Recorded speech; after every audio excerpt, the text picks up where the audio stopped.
I do not believe there is a hard and fast script that we should always use whenever we share the gospel with someone and they reject it. So what follows is a collection of suggestions, some of which will apply to your particular situation and some of which may not. First, do not take their rejection of the gospel personally. Now, as hard as that may be to internalize at times, they are rejecting Christ's offer of salvation. They are not necessarily rejecting you. I have people I have shared the gospel with multiple times, and they have said no each time, and yet we continue to have a friendship and open and honest conversations. Second, make sure they are rejecting the gospel and not a caricature of it. On a recent Uber ride with my wife, our driver tried to shut down my question about his spiritual condition by telling me, "I am done with Christianity, D-O-N-E. I have seen so much hypocrisy from Christians that I'm sick of it."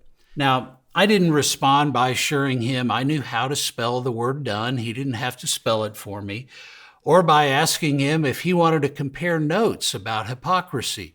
From being a pastor for almost 4 decades, I'm confident I've seen far more hypocrisy than he has. So I quote unquote switched the topic and asked him if I could inquire of him about a musical question. He'd already told us he was a musician, and he replied energetically, "Of course."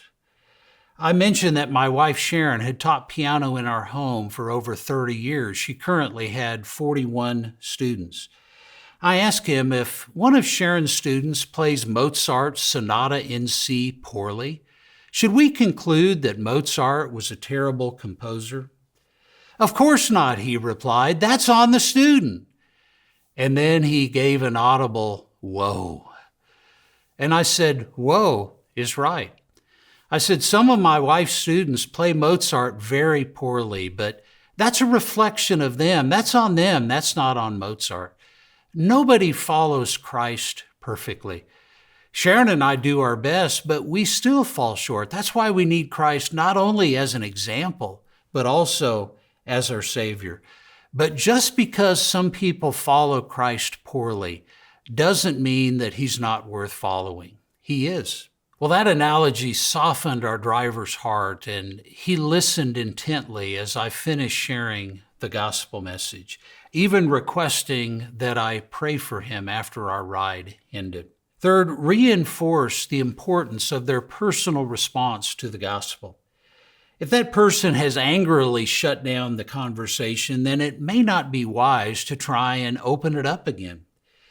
But if the no is not a hostile no, there are some possible statements you could make to reinforce the importance of the conversation you just had. For example, thank you for your honesty in telling me that you are not ready. But I need to emphasize one more time that what I have shared with you is the only way you can have your sins forgiven. Or perhaps, do you understand what you are saying no to?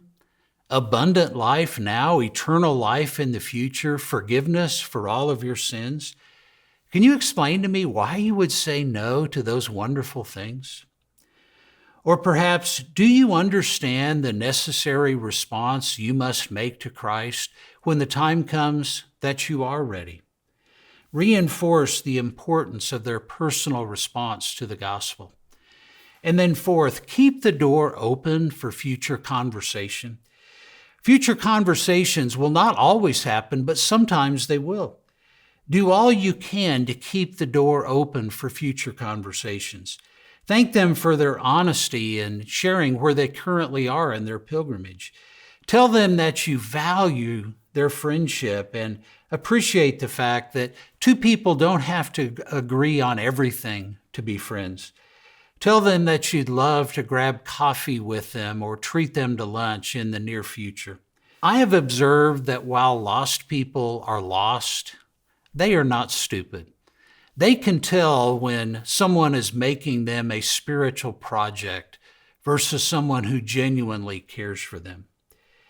And then fifth, try and leave them with a thought to ponder. Jesus asked a penetrating question found in Matthew chapter 16, verse 26.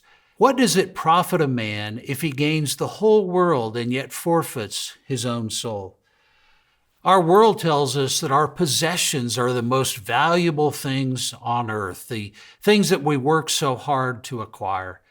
But Jesus tells us the most valuable thing in the universe is a human soul. I pray that you would reflect on the value of your eternal soul. And then sixth and finally, pray for the Spirit's ongoing conviction in their life.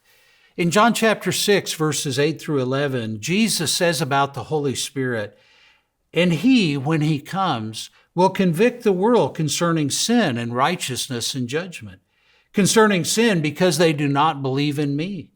And concerning righteousness, because I go to the Father and you no longer see me.